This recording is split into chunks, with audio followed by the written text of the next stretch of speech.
Which college or which university? No, it's not.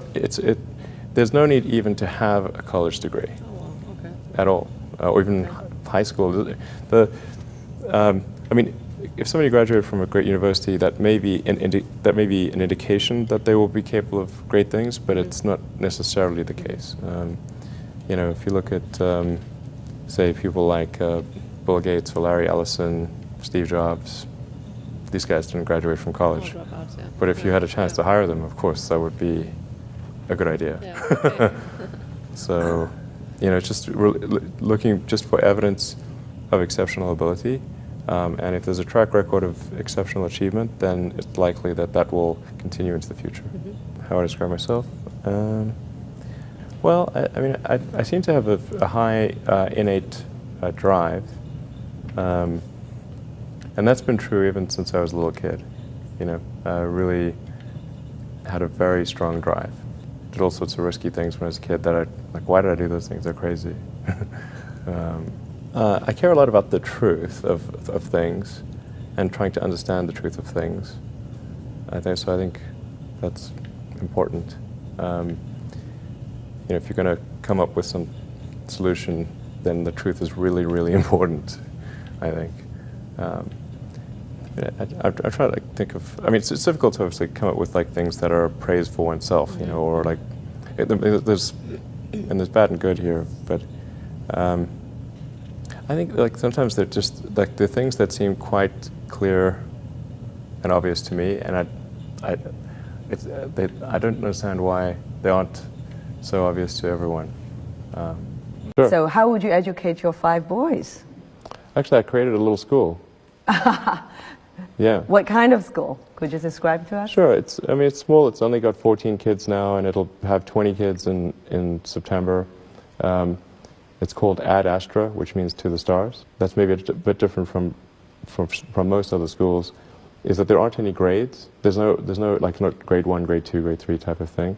Making all the children go in the same grade at the same time, like an assembly line. I know.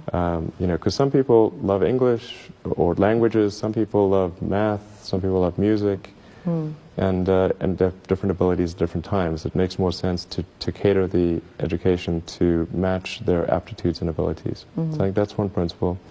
Another is that it's important to teach problem solving, or teach to the problem, not to the tools. So this would be like, let's say you're trying to teach people about how engines work, or you know, you could start by a more traditional approach would be to say, well, we're going to teach you all about screwdrivers and wrenches, and you're going to have a course on screwdrivers, a course on wrenches, and all these things. And this is a very difficult way to do it. A much better way would be like, here's the engine. Now let's take it apart. How are we going to take it apart? Oh, you need a screwdriver. That's what the screwdriver is for. You need a wrench. That's what the wrench is for. And then a very important thing happens, which is that the relevance of the tools becomes apparent. So all your 5 boys are in that school? Yes. Until when? This is from I don't preschool know. So far to... it's only 1-year-old. They like it. They like it? Yeah. And you want to keep them away from regular schools?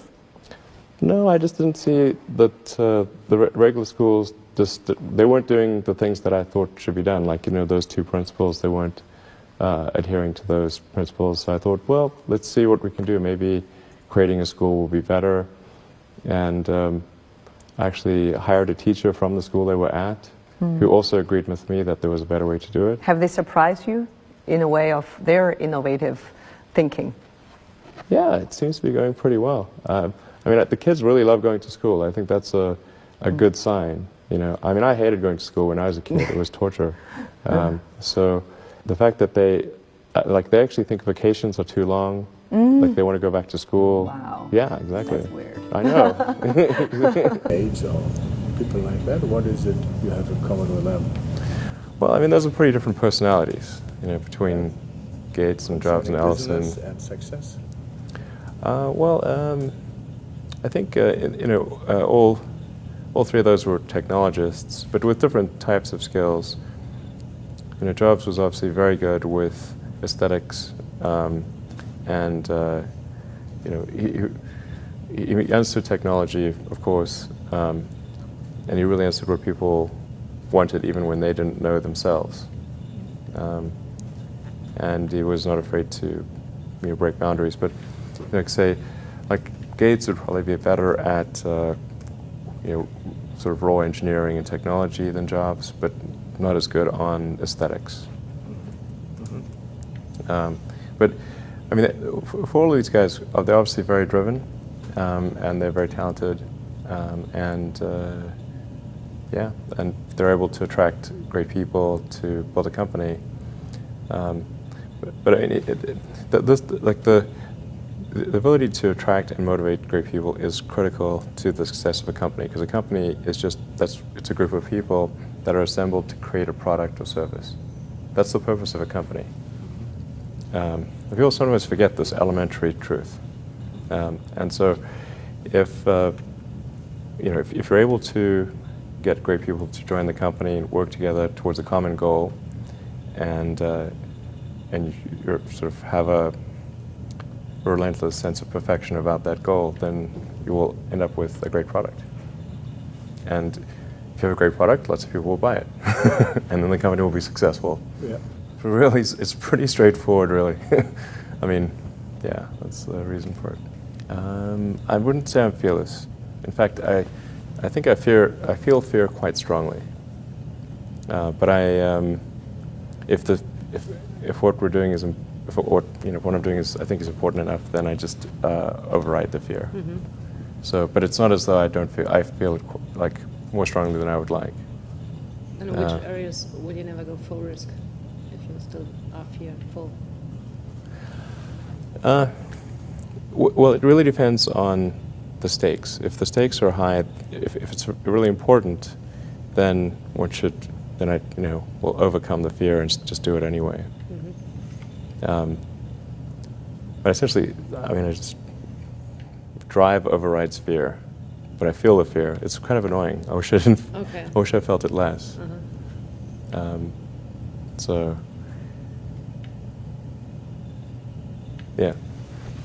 All these introspective questions are interesting. I don't get asked these very often. And then, like, I'm trying to think, like, what is like an accurate reply? And some of these, it's hard to evaluate yourself on these things. Mm-hmm. Which company you founded was the most risky at the start? Well, probably SpaceX. I thought it had the lowest chance of success. I mean, I thought both Tesla and SpaceX would fail at the beginning. You thought? Yeah, So, sure. Really? Of course. But nevertheless, you put all your money in that, in both. I expected to lose it. Well, technically, what I thought was, well, I'll take half the money from PayPal, and if I lose half of it, that's okay. But then, of course, the companies encounter difficulties, and then I have a choice of either let the company die or put all the money into the companies. And so I really didn't want the companies to die, so I put all the money in the companies. Yeah. And then I had to borrow money from friends to pay living expenses. Yes. What was your best idea ever? My best idea ever? Yeah. This is tricky. I suppose coming to North America was my best idea. Okay. Because I think these things would not have been accomplished almost anywhere else. It's really hard to start a company, but in particularly California, Silicon Valley is very conducive to startup companies, and so whenever I'd read books in South Africa, it would seem like the cutting edge of technology was in Silicon Valley, and so that's when I wanted to come and I wanted to move to this mythical place. Okay. And are there things you regret having done or for not having done so far? Well, there's lots of things that when life is short, and there's lots of things that could be done that one can't necessarily do. And these really are introspective questions. I think, I mean, overall, I think I'm pretty happy with what where things are. It's hard not to be, honestly. Yeah. You know, I'd be, yeah. Yeah, things are in a good place right now, and I mean, I'd like to, looking ahead, I'd like to see humanity go beyond Earth and have people on Mars. That would be really great. And to see widespread adoption of electric vehicles and renewable energy. These are great things. And yeah, I think those would be really, really cool.